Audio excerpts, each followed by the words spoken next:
next to us. And I knew these kids went to my school, and I knew who they were. I think they were a little bit older, but like I knew who they were.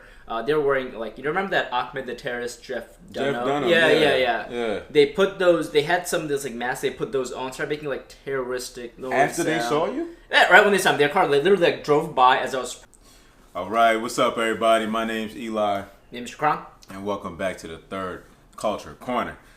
Today we'll be talking about what it's like, or what does it mean to be a good immigrant, and how unattainable that really is. All right, I've got a lot of thoughts, but Shaqran, I'm sure you have a lot as well. I do.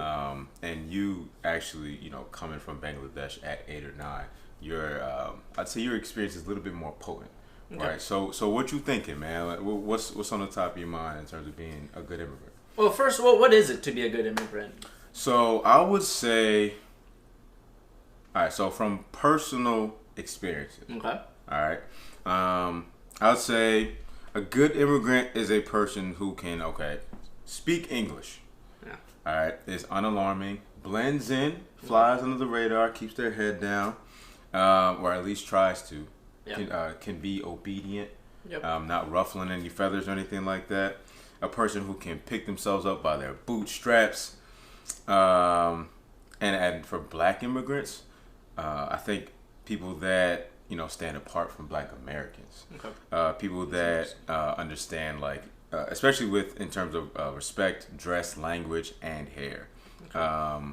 And so, disclaimer, like I said, this is my own definition, but we'll definitely go into more of what we're talking about. And some of y'all already know how we're feeling already. Yeah, so I guess going into for me a little bit first, one of the things I regret, I guess looking back from when I was younger, is that, I unintentionally suppressed my heritage in a way, my South Asian culture, because I wanted to be a good immigrant. I wanted to fit in. I didn't want to be alarming, a lot of things that you kind of said. Yeah. And we know that America has a tendency, in some parts, not all, they have that tendency of just looking at immigrants and refugees in a backwards kind of way, But so, wanting to be a good immigrant, I suppressed that other side of me because it was different. It was alarming to a lot of people in a lot of ways, especially after 2000, after 9/11, there was a lot of anti Eastern negative rhetoric around that, and I don't want any part of that because I don't want to get made fun of. I wanted to be under the radar. I wanted to be a good immigrant. I wanted to blend in. And even if you were from Bangladesh, they just lumped you all in. Exactly. It doesn't matter. I'm not even Middle Eastern, but just because I look like it, just because I'm Brat, it doesn't matter. You're just all from one place. Yeah. And just there's been little instances in my life, all over my life, where it just has shown me that, well, first of all, you shouldn't try to be a good immigrant, because it's propaganda. They're trying to make you into something. Yeah. You should be proud of where you're from. Trying to make you assimilate to American culture. Exactly. You should be proud of where you're from, and that's I hope everybody understands that when you're watching this video. But there's been certain parts of my life where I understood where I was trying to be the quote unquote good immigrant. Mm-hmm. Doesn't matter. At the end of the day, what they see you is who you are, and that's just what it's gonna be. Mm-hmm. First, I remember a few years ago when I was going to visit my family in the airplane, I got stopped. They checked my bags. No one else's. Other people had bags, but it's a random check. I knew why it was happening. Honestly, but that moment, reframed. Doesn't matter what I do. At the end of the day, I'm gonna be seen a certain way. I am alarming. As obedient as you try to be, as much as you try to not ruffle any feathers, you're still getting checked. And it's the game you try to play, but still it doesn't matter. And even not even that, thinking back when I went to a Sixers game here a few years back with some of my friends, went through the metal detector, nothing went off, but they made me walk through it a few more times just to make sure. That's so annoying. Yeah, and it's my friends were oh my god, I if that happened, I was yeah, okay, that is just kind of it. I kind of got used to it at that point. But even going further back, when I was a kid in school, I'd hear people say stuff, even teachers say stuff. But one of the most, alarming points in my life with this whole thing of being a good immigrant that really taught me that it doesn't really matter what you do, you're going to be seen as just who you are at first glance, is when I was learning how to drive. How old were you? 10th grade. Okay. Older people in 10th grade, 15, 16. Okay. I don't remember how old. Man, that's so good. That should be a good moment. It is. It is. And I was excited, learning to drive for the first time. I was with my dad, he's in the passenger seat because you have to get a certain amount of hours before you can drive by yourself with the person. We went up to our school, was driving in the parking lot, making the rounds, and man, I remember a car came by, right next to us, and I knew these kids went to my school, and I knew who they were. I think they were a little bit older, but like I knew who they were. They were wearing like, you remember that Ahmed the terrorist Jeff Dunham? Yeah. They put those. They had some of those like masks. They put those on, started making like terroristic noise. After they saw you? Yeah, right when they saw me. Their car literally like drove by as I was practicing with my dad right next to us, and they were just like, yeah. And you know, I remember after that happened. Yeah. And I remember after that happened, it was just kind of like, we switched seats, went back home, you know, didn't say a word. I laid down in my bed. I was just thinking, like, man, it really doesn't matter what I do at the end of the day. Like, this is just kind of like how they're going to see you. Like, it is such, like, being a good American. It's something bad. Like, you should be you. You know, you should be who you are, be in touch with your roots. But also, this, like, unattainable standard, they said, because no matter what, it doesn't matter. Right. And, yeah, that was an interesting experience. Yo, that is wild. And I'm assuming you and your dad like never really broke that down. Oh no, yeah. Just like, well, we understood. Yeah. We understood. Yeah. We understood. Yeah. And that really talks about how attainable like that standard is, man. How it just really like you said it multiple times, how it just don't matter how many times you bend over backwards or whatever. Even if you might get paid just a little bit more, no matter what track that you take. You know, some people will just see you as that stigma. Yeah. You know what I mean? And it does feel like better, because I know we're in Philly, so it's like a little different here. Yeah, in the city. Yeah, in the city. But, like, you know, it's just not the same, especially like a small town where I grew up in Binghamton, New York. You know, just great people, but sometimes, you know, can be ignorant at times. And that's just true. You know what I'm saying? But that's where my mom and I, like, that's where we went, right?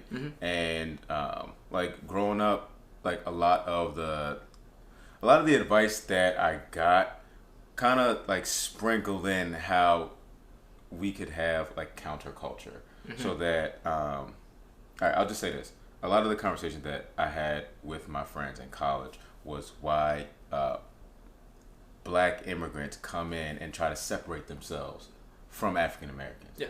Propaganda, everything like that, right? We know that. But like, why is it so like ingrained to be like, yo, once you come here, you do not want to do these things because we don't want to look at this way, right? You know what the thing is though? Yeah. That's not how people say, like, you know, like people also think of Africa as a monolith. Like it's just one whole thing. Like it's all Nigeria, South Africa, Ethiopia, and that's it. And they don't understand like difference in cultures even from those countries. Like they just see it as one whole thing. Sorry if I continued. No, you're good. No, that's absolutely true. And but some things that, you know, came with my mom's advice, which I don't think she realized it. You know what I'm saying? But it was just that propaganda and that stuff. And obviously she's gotten way better. Just with our conversations, but like. Some of the things that we would touch upon is like respect and being obedient. You know what I'm saying? And like keeping your nose like down and not ruffling any feathers. And that you could be a quote unquote good boy. You know what I'm saying? So that you can get that praise, so that you can get that that look as if you're an other and not one of them. Yeah. You know what I mean? Yeah, it reinforces all that. And it reinforces all of that. You know what I'm saying? Especially in the early 2000s, especially like with everything you were saying. Those stigmas were running rampant. You know what I mean? And so my friends and I have that conversation. We've talked about that.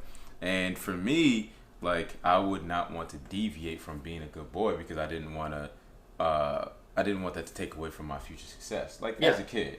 You know, obviously I've grown out of that. But it's like, you know, being afraid to like listen to rap music around certain type of teachers, or like being open to really express myself on how I like pieces of cultures and different things. You know what I mean? But like that respect piece, dress. Like I don't let you come home with a backwards hat. You know what I'm saying? Or with your jeans sag just a little bit. Because, you know what these things meant. Yep. You know what I mean? Like, rappers were wearing it back then. Some of them was getting locked up for it. But some of it was just fashion. And the thing is, like, people couldn't distinguish the two. And for some people just, like, kids got crucified for it. Like, especially me. It's like, yo, why are you doing that? Like, you look like a fool. Stuff like that. Even though sometimes it was just straight up fashion. Yeah.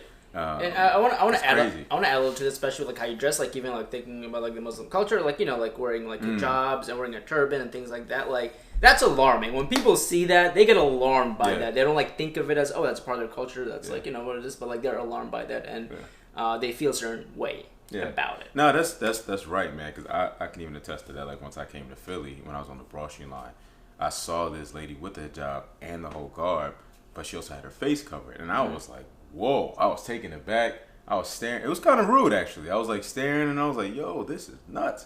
After a while, I got used to it. Yeah. But you even see, and this isn't in America, but I think it was the UK or Great Britain, but they felt so uncomfortable with that and it didn't meet their societal laws. They felt like it was just unsafe, so they started to try to create laws around that type of stuff. I know that. Yeah, man, and it's crazy. It's scary, but it's crazy how culture dictates fashion sometimes too. Because, like I said, people couldn't wear their jeans down or their hats backward. That's looked at as unprofessional, or just not kept or whatever. But nowadays, people could just walk around in yoga pants and sweats to a bar or something like that, and just it's cool. You know what I mean? So it's just interesting, just the way that things have changed. Yeah. And then last but not least, language. Oh yeah. God, I couldn't say yo. You know what I'm saying? I couldn't. No type of ebonics. Period. Yep. And like even at school, if I was just like talking a certain type of way, my teacher would be like, "Speak English." So like those type of digs, man, like they really shaped my perception of what it looked like to be accepted. And what it looked like to be the son of a good immigrant. You know what I mean? So, yeah, man. And I'll also add to that, like, using slang, like, if somebody uses slang, like, there's just a perception that they're uneducated. And they don't know. And that's the thing, though. Like, the way you speak doesn't have to do with your intelligence level, but more from where you grew up, your neighborhood. You could be the smartest person in the world using slang. And that's the thing that people don't pick up on. But, like, when they see using slang, they just see you as an uneducated, probably like a poor person. They have that image in their mind. Yeah. Yeah, man. Yeah, the fact that you can just switch between different languages. Yeah. Like, there's some people who do that. We call that code switching. Like, they're some of the smartest people around. Yeah. You know what I mean? Or people who maybe just speak slang but still have enough life experience to rival you or do better than you, and they just haven't had the resources to do so. Like, it's just crazy. Like the different type of expectations that we put on people. Like even with my mom trying to learn English, my mom was like, it's a really intelligent woman, but because she had the broken English and stuff like that, she was looked at as dumb. Yeah. Like we were in a bank and like this dude was listening to her on the phone and like trying to speak to me and stuff like that, and she was like, he was like, get out of my country and stuff like that. I'm like, yo. Well, I mean, technically we're all immigrants. Technically, but they don't have that mentality. You know what I'm saying? So it's just crazy. But yeah, rant's over. We just want to talk about our experience, and we want to know if you've ever been through something like that. What are you thinking about what it looks like to be a good immigrant? Did your parents try to teach you? Did the culture teach you? Your friends, whatever. What do you think? Let us know in the comments below. Yeah, thank y'all for your time, and hope y'all have an amazing day or night whenever you're watching this. Yeah, facts. But all right, y'all. See y'all later. Peace. Bye.